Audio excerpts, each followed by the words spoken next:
A gente, aqui no Brasil tem essa vantagem. A gente brinca, é o que sobra pra gente, é o meme, não é, Brás? Não sei quem que tá pagando por esses memes. Exatamente. E se alguém tá pagando, tem que cobrar imposto. Ah! Acabamos de ver aqui uma manchete dizendo realmente o governo Lula está questionando quem está financiando essa enxurrada de memes contra o ministro Tachad. Eles pensam isso porque o que acontece é político profissional, né, essa gente que não faz outra coisa na vida a não ser político, né, eles não têm. O que essa gente é? Político. Político é profissão? Não. Entendeu? Mas essa gente cria infelizmente, essa gente virou político profissional. Político profissional, eles só conseguem pensar as coisas em termos de dinheiro. Então, assim, se alguém está fazendo alguma coisa é porque tem alguém pagando. Eles não conseguem imaginar que as pessoas têm vida, né? As pessoas têm vida, as pessoas se divertem, as pessoas, enfim, podem fazer algo simplesmente porque, olha só, eles já não conseguem cogitar a mínima hipótese de que as pessoas podem estar fazendo isso porque, no fundo, elas estão realmente pé da vidas com o governo. Inclusive as pessoas que votaram, os próprios petistas, né? As pessoas estão decepcionadas, pé da vida, fulas, irritadas com o governo. E o que lhes resta, né? O que lhes resta é poder fazer meme. Mas nem isso mais parece que vai poder fazer, porque o governo acha, não, se alguém está fazendo piada, tem alguém pagando para fazer piada. Aí duas coisas, ver oportunidade para taxar. Também, né? Porque o que acontece, político não dá bom dia de graça, né? É. Então, se tem alguém fazendo piada, que eles imaginam, tem alguém pagando para fazer piada. Não é possível que alguém faça algo de graça nessa vida. Porque é justamente o modus taxandis operandis deles, não é? É justamente quem está financiando é a primeira pergunta que lhes vem à mente, porque é o modo deles. Como que a gente vai fazer para os influenciadores falar de nós? Vamos fazer uma reunião aqui com influenciadores. Teve a história do mensalinho, que até hoje não se... Pro lado de lá a coisa não anda, né? Agora, se o que nos resta é fazer meme, então tem alguém pagando. Sim. E vamos regular as redes. É isso, né? No final das contas, toda essa sanha da esquerda em regulamentação de redes sociais, em cercear a liberdade de expressão dentro da internet, é porque se não fosse isso, como que estaria assim tão latente, né, no dia a dia, na conversa, no bate-papo do brasileiro médio, o descontentamento com a política fiscal do governo? Que tá aí, tá um abuso, tá todo mundo vendo o que tá acontecendo. E aí eles vêm com a desculpinha do não, o Haddad vai sair fortalecido disso. Vai! Não sei se você viu, Braz, uma declaração do Lula falando, olha, eu falo pro Haddad que se der errado vai dar certo. Que é o modo Dilma, né? E aí é engraçado que nem o Haddad consegue manter a seriedade, né? Ele ficou olhando assim com a cara, tipo assim, eu não acredito que esse pudim de cachaça tá falando isso. Não, o Alckmin também, eles ficam constrangidos, né? Sim, o Lula, ele virou aquele parente constrangedor, né? Você não sabe o que fazer. Aquele tio que quando fala assim, então, ó, tio Lula vem pro Natal. Fica todo mundo assim, tipo... sabe? Tipo, poxa vida, né? Como é que a gente vai agir na frente das pessoas, né?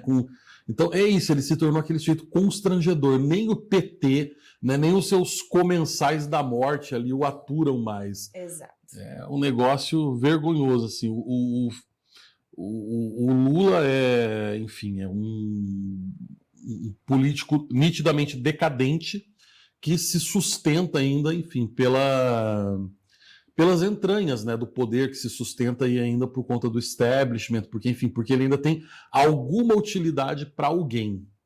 Mas ele pagando também. mas assim, ele não é só um político, né? Ele é um ser humano totalmente decadente, né? Porque você percebe que ele já também não está muito bem, né? Ele está meio Joe Biden das ideias já, né? É muito engraçado como só muda a língua e o endereço. As coisas estão se repetindo demais, Braz, Oscar. Demais.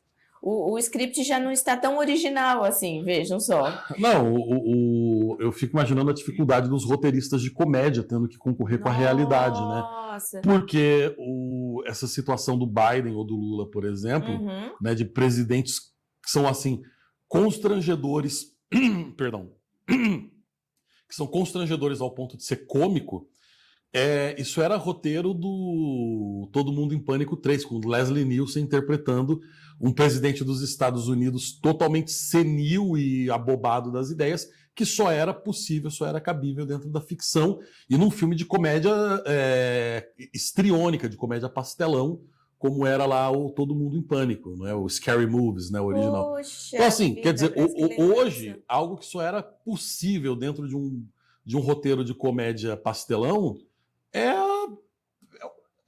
o Joe Biden chamando o Zelensky de Putin. Isso. A Kamala Harris de Vice President Trump. Você viu essa? Aham. Tropeçando no próprio caminhar. Não, ele não consegue mais andar, ele não consegue mais concluir uma ideia. E o Lula está mais ou menos parecido, Sim. né? O Lula ele tem dificuldade também já para organizar o repertório de mentiras dele. Uhum. E uma outra dificuldade que o Lula tem é de perceber que a gente não vive mais, né, nessa época onde ele falava alguma coisa para a grande mídia, aquilo era jogado e quem sabe 2, 3 anos depois ia começar a dar um burburinho contestando o que ele falou, mas ninguém lembrava mais. Isso. Ele não consegue entender a dinâmica das redes sociais, ele só consegue perceber que isso é algo que o atrapalha, portanto deve ser censurado. Exato. O que era jogado para nós, na nossa cabeça, para preencher ali a nossa mente, era o que o Jornal Nacional dizia e aquilo a gente aceitava, né? E ponto. Aí veio o professor Olavo de Carvalho e falou, olha, vamos abrir o olho, pessoal, tem mais coisa acontecendo na vida, não é? Bom, sobre essas declarações aí patéticas, né, para dizer o mínimo do Lula, daqui a pouquinho a gente comenta. Então vamos só a essa matéria aí do Haddad, não é? Virou piada até na Wall Street. Você viu isso? Foi parar lá no painel em Nova York. Luminoso. Agora ele é internacional. Nossa. Eu vi, era uma piada com o Tocha Humana, né? Como que era? Era o Taxa Humana? Tachman, né? Secretário do PT diz que Haddad está fortalecido e não se abalará com os memes sobre tributação. O secretário de comunicação do PT, Gilmar Tato, afirmou que os memes produzidos contra o ministro da Fazenda, Taxad, né, em relação ao aumento de impostos, não comprometerão as articulações do governo. Não vai pegar, ele declarou. Pois Haddad está fortalecido e será reconhecido como aquele que desonerou. E aí aqui na nossa matéria tem até alguns compilados desses memes que acho que está todo mundo já por dentro, já está tendo até bolão de quais sequências são as melhores. Braz, você já tem o seu favorito?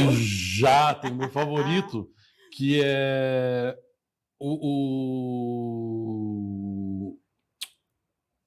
lembra do Todo Mundo Odeia o Chris?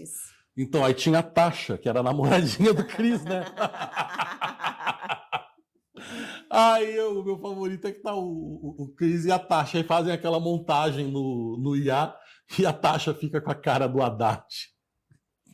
Contem pra gente aqui meu no chat. Meu Deus do qual céu, é o eu recebi isso hoje vocês? de manhã do meu amigo Antônio Pavese, cara. Eu acordo de manhã com um troço... Tá demais, gente. Eu acordo, abro o celular, tá lá o Antônio Pavese. Antônio Pavese, beijo pra você. Com os melhores, os the best. Ai, e cara. não para, Braz, não para. A hora que você acha que acabou, não, tá lá um novo que te arranca gargalhadas. Tem né? a montagem que fizeram dele do entrevista da Marília Gabriela. Sim, eu postei ontem lá no nosso... Foi!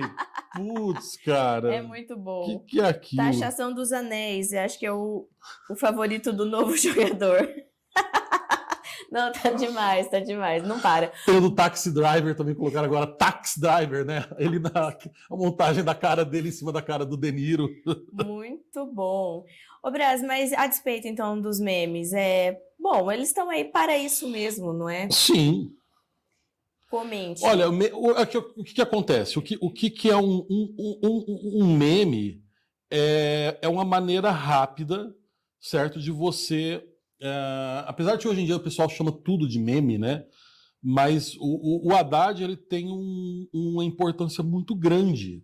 Ele resgatou a essência do que é o meme. Porque o meme, ele é o quê? Ele é uma imagem rápida que você bate o olho e aquilo já te remete à piada. Ou seja, você precisa de um certo referente para entender o meme. Certo. Então, por exemplo, se alguém olha ali o Chris, do Todo Mundo Odeia o Chris, e a cara e a Tasha, que era a namorada dele, com a cara do Haddad no lugar, você precisa da referência de que o nome Tasha em inglês soa igual Tasha em português, você precisa da referência do Todo Mundo Odeia o Chris e precisa da referência do ministro Haddad. Só que você não precisa explicar a piada. Você só coloca, pá, é uma imagem que a imagem por si só traz todos os elementos da piada para quem tem as referências corretas. Isso é o meme. Então, assim, eu queria dar uns parabéns para o Haddad por ter resgatado o sentido do meme. É a simbólica dos nossos tempos. É a simbólica. E o meme exige uma subjetividade de linguagem muito grande, sabe? Ô, Ana, obrigado pelo ar-condicionado. Eu tava suando aqui. O meme, ele exige uma subjetividade de linguagem muito grande. E o brasileiro, ele é muito bom nisso, porque a nossa linguagem é muito subjetiva. A nossa linguagem, ela é tão subjetiva que grande parte, assim, às vezes, das dificuldades de comunicação do brasileiro com o português não é nem tanto pelas diferenças dos nossos dialetos e pela diferença de sotaque e pronúncia das palavras. É porque nós somos muito subjetivos e os portugueses, às vezes, são excessivamente literais na comunicação. Só que isso faz com que, geralmente, eu percebo, por exemplo, que boa parte dos bons comediantes portugueses são comediantes que dominam esse nível brasileiro de subjetividade e tudo mais e tal. E vários comediantes brasileiros fizeram sucesso em Portugal, justamente como foi o caso do Agildo Ribeiro, por exemplo, nos anos 80, né, que foi responsável por inserir um monte de expressões cômicas do português brasileiro no português de Portugal. Não é? Então, assim, o brasileiro, ele tem esse lado cômico, esse lado palhaço, porque a boa comédia, ela exige essa capacidade de você, enfim, né, dar risada enquanto a casa tá pegando fogo, assim, de tentar sempre ver o lado melhor da vida, tentar, né, tá tipo assim, tá pegando fogo, pelo menos vamos economizar com carvão, né, sei lá. A gente tem porque a gente tem uma vida difícil, né, a nossa vida comparada com a vida de um europeu ou de um americano médio, ou da classe política, a vida do povo, né, ela é muito difícil. E muitas vezes o que nos resta, no final das contas, é poder fazer piada. E a boa piada, o bom humor, ele exige esse timing, essa velocidade e essa subjetividade. O brasileiro tem de sobra. E essa gente é tão miserável, essa gente político, é uma raça de gente tão miserável que eles não conseguem entender duas coisas. Eu acho que, primeiro, eles devem estar com dificuldade de entender até mesmo as piadas. Left can't meme. Exatamente, como diz aquele ditado, né? A esquerda não consegue fazer meme, porque a linguagem, a esquerda, de fato, a esquerda parece que vai emburrecendo as pessoas, não é? E a gente teve o que aconteceu com a esquerda atual, né? A esquerda que no passado teve intelectuais do porte de Otto Maria Carpo, hoje o maior intelectual da esquerda é como é que é o nome da menina Marilene lá? Chauí. Não, Marilene Chauí é um gênio perto dela. A Tiburi, Márcia Tiburi, entendeu? Que, assim, filosofia do fio-fio. Assim, é uma pessoa impronunciável os títulos dos livros dela, é um negócio, né, é a obscenidade intelectual. Tanto que o politicamente correto, desculpa, é uma coisa de esquerda. O termo politicamente correto surgiu na China comunista. Aí. A origem do termo politicamente correto era uma expressão criada na China maoísta, tá, durante a Revolução Chinesa, para determinar quais eram as manifestações culturais que estavam politicamente de acordo com as novas pautas revolucionárias. Então, por exemplo, determinada música era politicamente correta ou não, se essa música representava os novos valores comunistas, os valores marxistas, os valores maoístas, essa música estava ok. Se fosse uma música que representasse valores religiosos, por exemplo, essa música era considerada politicamente incorreta. Então, a expressão politicamente correta, ela vem do período mais nefasto da Revolução Chinesa, aquele período, literalmente, que eles começaram a matar poetas, artistas, pensadores, monges budistas, né? Um exemplo disso é aquele pessoal de um braço budista, ou acho que é Falun Gong, pessoal, eu não sei se a pronúncia certa é essa, mas se escreve assim, que são os fundadores do... aquele jornal chinês, é um jornal chinês americano, ele é americano fundado por chineses. Epoch Times. Ah, tá. Que eles têm uma filial aqui no Brasil, são um pessoal bem gente boa, inclusive. Inclusive, acho que aqui no Paraná, em Curitiba, a filial deles no Brasil. Até mandar um abraço para eles sempre entram em contato com a gente no BSM. O Epoch Times foi fundado por chineses que tiveram que fugir da China porque eles eram considerados politicamente incorretos, porque eles prezavam pela cultura tradicional e pela religião tradicional chinesa. Quando os caras vêm encher a boca e falar de tradição na China e tudo mais, é a tradição maoísta. Você pega os caras que são religiosos, tradicionais e tudo mais, entendeu? Esses caras estão vazados, tiveram que fugir da China para os Estados Unidos para não morrer. Os chineses do New York Times, né, que são chineses, mas são totalmente anticomunistas, esses caras não podem voltar para a China. Se eles voltar para a China, eles são fuzilados. Entendeu? E daí que vem a expressão. Então, assim, o politicamente correto, ele é uma ideia de cercear o pensamento, de impedir. E um exemplo de como isso emburrece, Sim.